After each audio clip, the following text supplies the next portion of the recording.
कि ऐसा कि हमने लास्ट पार्ट में देखा था जहाँ पे लियांग सीधा व्हाइट जेट पैलेस के सारे स्वॉर्ड अटैक से फाइट करने के लिए निकल चुका था। पर जब में हम देखते हैं कि एक एक करके जितने भी माउंटेन गॉड्स हैं उनसे वो फाइट करते हुए उन्हें पे टाना शुरू कर देता है। और सच में ये एपिसोड काफ़ी ज़्यादा ज़बरदस्त था। इस दौरान हम देखते हैं कि सॉन्ग के ऊपर एक एक करके सारे बैकलैशेस भी पड़ रहे थे। इस दौरान एम्परर के ऑर्डर पर मास्टर लुआन ने भी एक बहुत बड़े से आर्मर को यहाँ पे समन कर लिया था, जो कि धीरे धीरे करके एक जायंट से डाइटी का फिगर लेने लगता है। अब यहाँ पे हम सॉन्ग को देखते हैं जो कि यहाँ पे अपनी फाइनल अटैक को सीधा लियांग के डायरेक्शन कर देता है, जिससे जहां जहां से ये अटैक गुजरता है वो पूरी तरीके से डिस्ट्रॉय हो चुका था। और यहाँ पर जब बैकलैशेस सॉन्ग मुंह को पड़ते हैं उसके चलते वो अनकॉन्शियस होकर ज़मीन पे जा गिरता है। और अब आगे सोहू में हमारे इस एपिसोड की स्टार्टिंग में हम देखते हैं कि सॉन्ग मुंह की ये हालत देखते साथ ही हम जेगोई को देखते हैं, जिसे कि बहुत ज़्यादा बुरा लगता है। यहाँ पे एम्परर को तो बहुत ज़्यादा गुस्सा आ रहा था कि तभी वो यहाँ पे मास्टर लू से पूछने लगता है कि आखिर उस बंदे का क्या हुआ, क्या वो मारा गया या नहीं। लेकिन जैसे ही मास्टर लू अपने आर्टिफैक्ट में चेक करते हैं तो उसे पता चलता है कि यहाँ पे लियांग जिंदा है। और वो बहुत ही निराश होकर कहता है कि एम्परर ऐसा कुछ भी नहीं है, वो बिल्कुल सही सलामत है। ये सुन के तो एम्परर को और ज़्यादा गुस्सा आता है। वहीं दूसरी तरफ हम लियांग को देखते हैं जहाँ पे वो फ्लैग्स मारते हुए अपनी तलवार को हाथ से उठा लेता है और कहने लगता है चलो अच्छा हुआ कि मैं यहाँ पे बोर नहीं हुआ, एटलीस्ट इनका जो लास्ट अटैक था ये काफ़ी ज़्यादा तगड़ा था और अफसोस की बात है कि मुझे मारने के लिए ये इनफ नहीं है। ये कहते साथ ही वो यहाँ पे परफॉर्म करना शुरू कर देता है और लगातार मल्टीपल स्लैश अटैक सीधा यहाँ पे पैलेस की तरफ करते हुए कहता है कि चलो देखते हैं कि तुम इनसे कैसे बच पाते हो। कि तभी यहाँ पे हम देखते हैं कि वो सारे माउंटेन गॉड्स जो थे वो इमीडिएटली उसका रास्ता रोकने के लिए आ जाते हैं। अब यहाँ पे ये लोग मिलजुल के जैसे तैसे एक बैरियर को बनाने की कोशिश करते हैं, लेकिन वो स्लैश अटैक इतना स्ट्रांग था कि उनके सारे बैरियर को तोड़ते हुए सीधा पैलेस की ओर बढ़ने लगा था। इस दौरान यहाँ पे हम एम्परर को देखते हैं जहाँ पे इसने अपने उसी ट्रांसपेरेंट बैरियर को, जिसे कि उसने बहुत पहले यहाँ पे सेट किया था, अब वो इसे एक्टिवेट कर देता है। लेकिन ये स्लैश अटैक इतना तगड़ा था कि ये बैरियर भी इसे होल्ड नहीं कर पाता और यहाँ पे हम देखते हैं कि वो बैरियर को भी तोड़ते हुए आगे बढ़ता है, जिसके साथ ही यहाँ पे एक धुआंधार एक्सप्लोजन होता है। पूरा का पूरा व्हाइट जेट पैलेस ही कांप उठता है और सभी की निगाहें बिल्कुल एंट्रेंस पे थी, जहाँ पे हम देखते हैं कि लियांग बहुत ही कूल वे में एंट्री मारता है और आते साथ ही वो सभी को चुनौती देते हुए कहने लगता है कि कौन है वो जो कि मेरा सामना यहाँ पे करना चाहेगा। कि तभी यहाँ पे हम प्रिंस जैंग को देखते हैं जो कि उसकी प्रेजेंस को फील करते साथ ही उसके सामने आ चुका था। तो यहाँ पे एम्परर का छोटा भाई यानी कि प्रिंसेस जैंग जो है वो उसके करीब आने लगता है, साथ ही वो अपने जो 10th रेल्म की जो ओरा है उसे भी रिलीज करने लगता है और उसकी आंखों में फुल किलिंग इंटेंट था लियांग के प्रति और कहने लगता है कि अगर तुम्हें यहाँ से आगे बढ़ना है तो तुम्हें सबसे पहले मेरा सामना करना होगा और अगर तुम्हें रोकने में मेरी जान भी चली जाती है ना तो भी मैं पीछे नहीं हटने वाला।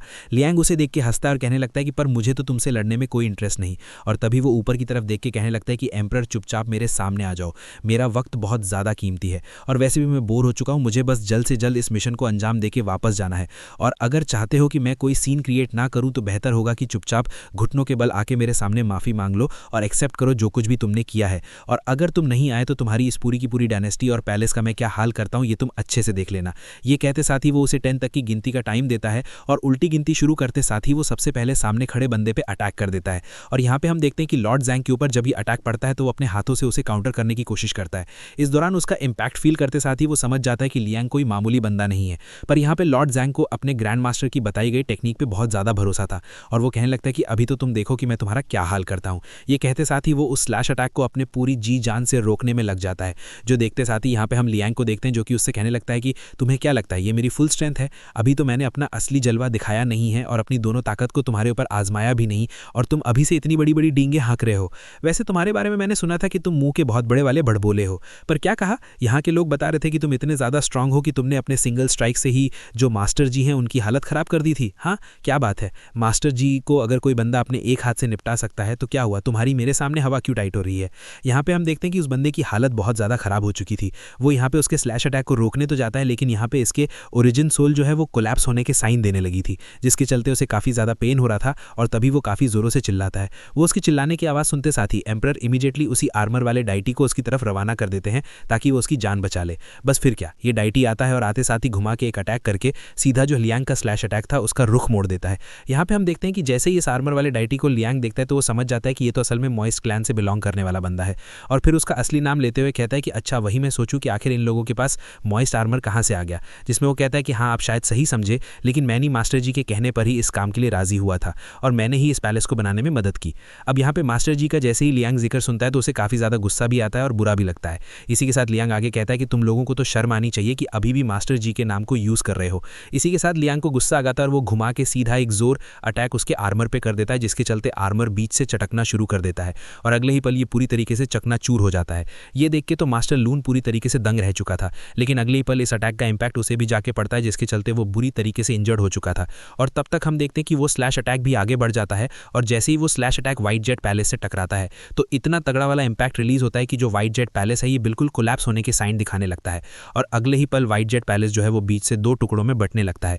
यहाँ पे हम देखते हैं कि सभी लोग दंग रह चुके थे। तभी मास्टर लून जैसे ही लियांग की तरफ देखता है तो उसे यहाँ पे मास्टर जी का ख्याल आता है, और वो कहने लगता है कि सीनियर, आपकी स्ट्राइक बहुत ही ज़्यादा कमाल की थी, और आपकी ताकत तो मुझे मास्टर जी की याद दिलाती है। न जाने क्यों ऐसा लगता है कि जैसे आप दोनों एक ही इंसान हो। अब यहाँ पे उसकी बातें सुनते साथ ही लियांग अपनी तलवारों को अपने पास रखते हुए कहने लगता है कि बेहतर यही होगा कि मेरे सामने तुम ऐसी बातें ना ही करो, और मास्टर जी का नाम तो अपने जुबान से लो ही मत। अगर मैंने पलटकर दूसरा अटैक तुम लोगों के ऊपर कर दिया ना, तो तुम्हारे साथ साथ तुम्हारी ये पूरी की पूरी डायनेस्टी तबाह हो जाएगी। और चिंता मत करो, आज मैं यहाँ पर उसकी दी गई सारे के सारे ट्रेजर्स और जितने भी स्क्रिप्चर्स हैं सब कुछ मैं अपने पास रख लूंगा और यहाँ से चला जाऊंगा, क्योंकि तुम लोग लायक नहीं कि उसकी दी गई चीज़ों को रखो। अब यहाँ पे हम देखते हैं कि लियांग का एटीट्यूड और उसके अटैक को देख के ना, जो एम्परर था उसकी अकल ठिकाने लग गई थी, तो वो यहाँ पे हाँपते कांपते अपनी सारी अकड़ को भुला के सीधा उसके सामने आ जाता है, और उसे आता हुआ देख के लियांग भी स्माइल करता है। इस दौरान एम्परर कहने लगता है कि सीनियर, माफ करना कि हमने आपको ऑफेंड किया, लेकिन हमारा इरादा बस अपनी डायनेस्टी को बचाने का था। अभी यहाँ पे उसे देखते साथ ही लियांग यहाँ पे कहने लगता है कि अच्छा, तो आखिरकार एम्परर ने सोच ही लिया कि वो अपना मुंह दिखा के रहेगा। और क्या बात है, तुमने तो अपनी प्रजा के साथ साथ हेवेंस को भी बहुत ही अच्छे से चूना लगाया है। पहले तो अपनी प्रजा के पूरे रिसोर्सेज का यूज करके तुमने इस व्हाइट जेट पैलेस को बनाया, और अब तुम एक एम्परर होने के बावजूद भी 10th रेल्म के कल्टिवेटर भी बन चुके हो। क्या बात है। एम्परर कहने लगता है कि हाँ, मैं जानता हूँ कि मैं एक एम्परर हूँ और मुझे कल्टिवेट करना नहीं चाहिए, लेकिन मैंने फिर भी किया, और अगर इसके लिए आप मेरी जान लेना चाहते हैं तो मुझे मंजूर है, लेकिन बदले में आपको मेरे और मेरे लोगों को यहाँ से जाने देना होगा। आप उन्हें कोई नुकसान नहीं पहुंचाओगे। ये सुन के तो लियांग को गुस्सा आता है। वो कहता है कि तुम एम्परर होगे अपने घर पे, लेकिन यहाँ पर तुम ऐसी सिचुएशन में नहीं हो कि तुम मेरे सामने शर्त रखो। ये कहते साथ ही वो घुमा के अपनी स्वॉर्ड सीधा उसके नेक के पास ले जाता है कि तभी पीछे से किसी की आवाज आती है, जिसके चलते यहाँ पे लियांग और उसकी जो स्वॉर्ड है वो दोनों यहाँ पे पॉज हो जाती है। कि तभी यहां पर हम देखते हैं कि वही सीनियर सीढ़ियों से ऊपर चढ़ते हुए आ रहा था, जिसे फील करते साथ ही लियांग कहता है कि अच्छा, तो ये तुम हो। अब यहां पे हम देखते हैं कि व्लां कहने लगता है कि तुम इन्हें कुछ भी नहीं कर सकते। यहां पे उसकी बात सुनकर लियांग बिना उसकी तरफ देखे कहता है कि अच्छा, तो सुई जैंग, ये तुम हो। आखिर तुम्हारी हिम्मत कैसा यहां पर आने की? क्या तुम्हें अपनी जान का डर नहीं? क्या तुम्हें इस बात का ख्याल नहीं कि जिस दिन तुम मेरे सामने आए मैं तुम्हें बीच से काट के रख दूंगा? यहाँ पे हम देखते हैं कि सुई जैंग यानी कि मास्टर जी का सीनियर ब्रदर आगे चलते हुए आता है कि आखिर मुझे किस बात का डर? तुम्ही ने तो मुझे सिखाया कि मुझे अपने दिल के रास्ते को फॉलो करना चाहिए। मैं जानता हूं कि तुम सभी से नफरत कर सकते हो, लेकिन उससे कभी नफरत नहीं कर सकती। और जी ने ही इस पूरी की पूरी कंट्री को अपने हाथों से बिल्ड किया है, तो तुम उसकी बनाई गई चीजों को कैसे डिस्ट्रॉय कर सकते हो? यहाँ पे हम देखते हैं कि ये सुनना ही था कि लियांग को गुस्सा आता है और वो अपना स्लैश अटैक पीछे की तरफ यहाँ पे उसकी तरफ बढ़ा देता है, लेकिन यहाँ उससे बच जाता है और फिर कहने लगता है कि तुम्हें शायद मेरी बात पे यकीन नहीं होगा, लेकिन यही सच है। लियांग उसे कहने लगता है कि बेहतर यही होगा कि तुम जी को बीच में मत लाओ। वो जा चुका है तो उसे शांति से दूसरी दुनिया में जीने दो। बार बार उसे यहाँ पे मेंशन मत करो। और तुम्हें क्या लगता है, इसका नाम लेकर तुम मुझे ब्लैकमेल करोगे? यहाँ पे हम देखते हैं कि वो बंदा यानी कि मास्टर जी का सीनियर ब्रदर कहने लगता है कि ये बात सच है, और उसी ने इस पूरे डायली किंगडम को बनाया था, और वो चाहते थे कि जिस डायनेस्टी को उन्होंने इतने फ्रेशर्स दिए हैं, इतने सारे स्टूडेंट्स दिए हैं और इतना ज़्यादा मेहनत किया है बनाने में, वो एक डिफरेंट पैथ को फॉलो करे। बट अनफॉर्चुनेटली उनके अकॉर्डिंग कुछ भी नहीं हुआ, जिसके चलते वो काफ़ी ज़्यादा डिसअपॉइंट होकर यहाँ से चला गया। लेकिन डायली से जो उसका लड़ाव था वो कभी भी कम नहीं हुआ, और इस बात का सबूत ये है कि मास्टर जी के जितने डिसाइपल्स थे उनमें से ज़्यादातर जो हैं वो डायली के ही लॉन्ग जॉम कंट्री से बिलोंग करते हैं। ये बातें सुनकर लियांग कहने लगता है कि तुम्हारे मुंह पे ना ये सारी बातें शोभा नहीं देती, क्योंकि तुम तो खुद ही अपने ब्रदर से कितना ज़्यादा जेलस फील करती थी। तुम्हारे मास्टर सेम थे, तुम्हारी टीचिंग भी सेम थी, लेकिन फिर भी तुम अपने मास्टर जैसी नहीं बन पाई। जिस पे वो कहने लगता है कि हमारे मास्टर ने हमेशा मेरे छोटे भाई को ही ज़्यादा प्रायोरिटी दी। यहाँ पे उसकी बातें सुनकर लियांग कहने लगता है कि छोड़ो, मुझे तो तुम्हारे मुंह भी नहीं लगना। तुमने तो अपने भाई को मरने के लिए छोड़ दिया और वो बेचारा आखिरी सांस तक अकेले लड़ता रहा। ये कहते साथ ही वो यहाँ से जाने लगता है और कहता है, पर जिस मास्टर की तुम इतनी ज़्यादा बुराई कर रहे हो ना, उस मास्टर ने मरने से पहले तुम्हारी हैंडराइटिंग की काफ़ी ज़्यादा तारीफें की थी, और उसने ये भी कहा था कि उसे बुरा लगता है कि काश उसने वक्त रहते तुम्हारे प्रति थोड़ा अफेक्शन शो किया होता तो आज शायद तुम ये ना बनते। और उन्हें इस बात का रिग्रेट अपने अंतिम समय तक रहा। यहाँ पे ये सुनते साथ ही हम देखते हैं कि सुई जैंग को काफ़ी ज़्यादा बुरा लगता है, साथ ही वो इमोशनल भी हो जाता है, और फिर वो कहने लगता है कि देखो, मैं जो हूँ वो हूँ, लेकिन मैं इतना जानता हूँ कि तुम मास्टर जी से काफ़ी ज़्यादा प्यार करते थे, तो तुम उसके लिए एटलीस्ट इस कंट्री को ऐसे बर्बाद मत करो। और रही बात मेरे मास्टर की, तो मुझे अच्छा लगा कि आखिरकार उन्होंने इस बात को समझ लिया और एक्सेप्ट किया कि मैं जो भी बना सिर्फ उन्हीं की वजह से बना, और अब मुझे इससे ज्यादा और कुछ नहीं चाहिए।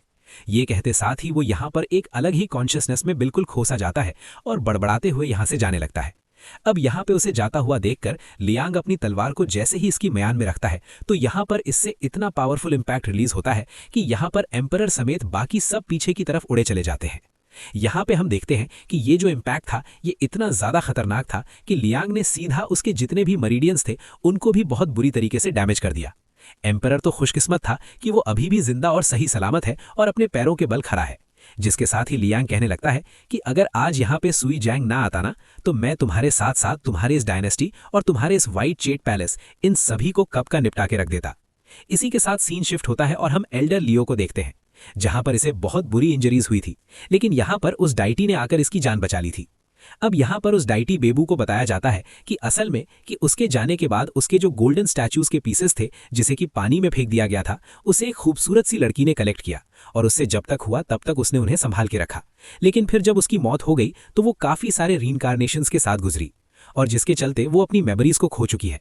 लेकिन मैंने फिर भी उसे ढूंढ निकाला और मैंने डिसाइड किया कि मैं उसे जॉन चैंग पैलेस में भेजकर उसे सेफ रखूंगा, ताकि जिससे वो वहां पे सेफ रहे। और हाँ, वो लड़की आज उस नाव में बैठकर उसी की तरफ रवाना हो रही है, तो शायद आज आप उसे देख पाओगे। लेकिन मैं चाहूंगा कि इसके बाद आप मूव ऑन कर लो। मैं जानता हूं कि आप उसके लिए काफी वक्त से इंतजार कर रहे हो, लेकिन वो आपको और आपकी मेमोरी दोनों को भूल चुकी है। तो बेहतर यही होगा कि आप भी उसे भूल जाएं और अपने कल्टीवेशन की जर्नी में आगे बढ़ें, क्योंकि मैं जानता हूं कि उसके चलते तो आपने अपने कल्टीवेशन को भी काफी ज्यादा डिले कर दिया है और ये बिल्कुल भी सही नहीं। ये सुनकर वो डाइटी बेरो कहने लगता है कि आखिर तुम क्या बोल रहे हो? मैं उससे प्यार करता हूं और चाहत में महबूब से ज्यादा प्यारा कोई नहीं होता, फिर चाहे वो कल्टीवेशन हो, अकड़ हो या फिर ईगो ही क्यों ना हो। ये सुनकर हम देखते हैं कि जू भी थोड़ा खामोश हो जाता है और तभी यहाँ पर वेफ उससे कहने लगता है कि वैसे एक बात बताऊं, जब लियांग यहाँ पे आया था तो तुमने अपनी फुल स्ट्रेंथ का यूज करके उसे रोकने की कोशिश क्यों नहीं की? जिस पे वो बताने लगता है कि मेरे पास इतनी स्ट्रेंथ ही नहीं है कि मैं उसके सामने खड़ा होने का सोचूं, वही जो कि मेरे बस में था। और रही बात उसे रोकने की, तो मैं भूला नहीं हूं कि थर्ड और फोर्थ सोर्ड की बहस के चलते उनके बीच में फाइट शुरू हो गई थी।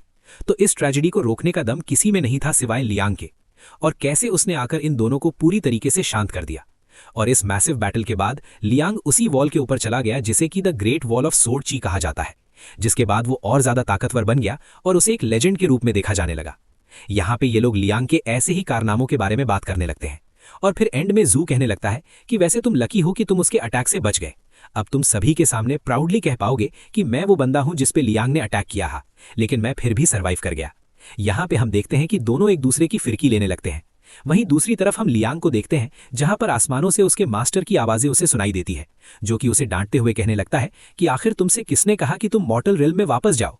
वहां पिछली बार जब तुम मॉर्टल रेल्म में गए थे तो तुमने कितनी ज्यादा तबाही मचाई, क्या तुम मुझे भूल गए हो? यहाँ पे ये सुनकर लियांग स्टाइल से अपने कान को खुजाने लगता है और कहने लगता है कि आप ना बहुत ज्यादा किचकिच करते हैं। इतने साल हो गए लेकिन लेक्चर दे दे के आपका मन आज तक नहीं भरा। अगर आपको लेक्चर देने का इतना ही शौक है तो क्यों ना यहाँ आकर मुझे सुना। अरे अरे, पर कितने अफसोस की बात है, आप तो यहाँ पे आ ही नहीं सकते।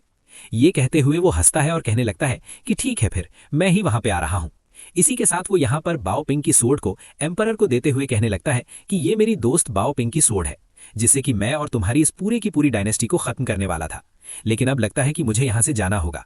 लेकिन हाँ, मैं तो यहाँ से जा रहा हूँ, लेकिन अगर तुमने मेरे पीठ पीछे मेरे दोस्तों के साथ कुछ भी बुरा करने का सोचा तो मुझसे बुरा कोई नहीं होगा, और चुपचाप इज्जत के साथ ये सोर्ड मेरे दोस्त बाओपिंग को वापस कर देना। अब उसकी सोर्ड को लॉर्ड सेंग अपने पास रखता है, लेकिन उसे काफी ज्यादा डर लगता है। और फिर लियांग कहने लगता है कि खुशकिस्मत हो कि बाओपिंग जैसी एक नन्ही सी आवाज तुम्हारी डायनेस्टी से बिलोंग करती है। इसी के साथ यहाँ पे हम देखते हैं कि लियांग जाने लगता है और फिर जाते हुए वापस इन्हें रिमाइंड कराता है कि अगर तुमने मेरे दोस्तों फिश, वो चैन कहीं या उसके साथियों के साथ कुछ भी करने का सोचा तो इस बार जो हुआ वो तो बस ट्रेलर था। अगली बार मैं आकर तुम लोगों को पूरी की पूरी फिल्म दिखाऊंगा। इसी के साथ वो अपने पावर्स को एक्टिवेट करते हुए यहाँ से जाने लगता है। लेकिन तभी यहाँ पर आसमान में हो रही हलचल को देखकर सभी की आंखें फटी की फटी रह जाती है और वो समझ जाते हैं कि लियांग सिर्फ 13th रेल्म पे नहीं बल्कि 13th रेल्म के पीक पे है। बस एक सिंगल ब्रेक थ्रू और वो 14th रेल्म में एंट्री मारेगा। ये कहते साथ ही वो यहाँ से जाने लगता है और जाते हुए कहता है कि यार ये हेवन के चमचे ये कब मेरा पीछा छोड़ेंगे। लेकिन मैं भी लियांग हूं, मैं अपना काम छोड़े बगैर तो जाने नहीं वाला। इसी के साथ सीन शिफ्ट होता है और हम यहाँ पर चैंगपिंग की मदर को देखते हैं, जहाँ पर वो गुस्से से तिलमिला रही होती है कि अब लियांग की वार्निंग के चलते वो चैंगपिंग का कुछ भी नहीं बिगाड़ सकती। वहीं दूसरी तरफ हम लियांग को देखते हैं जो कि तेजी से ऊपर की तरफ वो जा रहा था, और फिर हमें बताया जाता है कि लियांग जो है वो एक हेवन डिफाइंड कल्टीवेटर है, बिल्कुल वन की तरह, और इसने अपनी कल्टीवेशन को अब तक सप्रेस करके रखा ताकि हेवन फोर्सफुली उसे अपना गुलाम ना बना पाए, क्योंकि हेवंस के जो रूल्स होते हैं लियांग उनके अगेंस्ट चलता है। इसी के साथ सीन शिफ्ट होता है और हम जॉन चैंग पैलेस के पास उसी लड़की को गुजरता हुआ देखते हैं जिसने कि उसी डाइटी वेबू की जान बचाई थी, और अब तेज हवा का झोंका चलते इसकी हेड उड़ जाती है और इस दौरान वेबू भी अपनी चाहत को देख लेता है, लेकिन वो लड़की उसे देख नहीं पाती, और उसे देखकर वेबू को काफी ज्यादा अच्छा लगता है और उसके फेस पर एक प्यारी सी स्माइल भी थी। इसी के साथ यहाँ पे हम चैंगपिंग और बाकी सबको देखते हैं जो कि अपने सफर पर रवाना हो जाते हैं, और ऊपर जैसे ही वो पलट के देखते हैं तो इन्हें लियांग नजर आता है, और लियांग भी मुड़कर इन्हीं की तरफ देख रहा था। वो यहाँ पे मन में कहता है कि चैंगपिंग मेरी टीचिंग्स को कभी मत भूलना। यहाँ पे दोनों ही एक दूसरे के साथ बताई गई मेमोरीज को याद करने लगते हैं, और लियांग स्माइल करते हुए सीधा हवा को बीच से काटते हुए सेकंड रेल में एंट्री मारता है, और यहाँ पर वही द ग्रेट वॉल ऑफ सोर्डची मौजूद था। और यहीं पर हम इतने टाइम बाद निंग को देखते हैं जहां पर वो अपने दुश्मनों से फाइट करने में बिजी थी। इस दौरान यहाँ पर आते साथ ही लियांग सभी सोर्ड्स को इन्हें देते हुए कहने लगता है कि मैं डायली डायनेस्टी से गुजर रहा था तो सोचा क्यों ना आपके लिए कुछ तोहफों को यहाँ से लेता चलूं। अब यहाँ पे हम देखते हैं कि उन सारी सोर्ड को देखकर जो वॉर मास्टर है वो काफी ज्यादा खुश थे, क्योंकि यहाँ पर इन सोर्ड्स ने आते से आधे से ज्यादा दुश्मनों को ठिकाने लगा दिया था। अब यहाँ पे वॉर मास्टर के इशारे पर जितने भी लोग थे वो सभी लोग लियांग का यहाँ पे शुक्रिया अदा करने लगते हैं और अपनी सोर्ड को उसके रिस्पेक्ट में हवा में उठाते हैं, जिससे काफी ग्लोई सोर्ड एनर्जी रिलीज हो रही थी। इस दौरान यहाँ पे निंगो जो कि पहले से ज़्यादा एक्साइटेड नज़र आती है, वो यहाँ पे सभी से कहने लगती है कि दोस्तों चलो फिर हमारे अधूरे काम को अंजाम देते हैं। So that's it for today guys. I hope कि तुम सबको आज की वीडियो काफ़ी ज़्यादा पसंद आया होगा। अगर हाँ तो वीडियो को लाइक, शेयर और सब्सक्राइब करना मत भूलना। मिलते हैं नेक्स्ट एपिसोड में।